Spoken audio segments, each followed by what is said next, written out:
ഹുദൈബിയയിലെ സുന്ദരമായ കാഴ്ചയാണ് കേട്ടതൊക്കെ. നിങ്ങൾ ഈ ഒട്ടകത്ത് നോക്കിയങ്ങള് തങ്ങൾ രോമാഞ്ചമാല കണ്ട് തീരാത്ത ജായിബ്,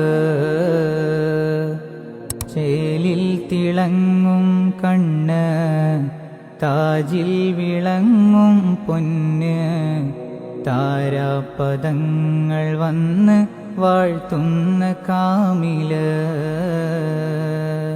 സ്വലാത്തിന്റെ രാത്രിയിൽ റസൂലിനെ കണ്ടു ഞാൻ, സുഗന്ധത്തിൻ തോണിയിൽ സുബർഗത്തിൽ പോയി ഞാൻ, സലാം ചൊല്ലി നോക്കി ഞാൻ സുവർണത്തിൻ താജരെ, സ്വയം മറന്നു ഞാൻ സുഖരസ മധുമഴയിൽ.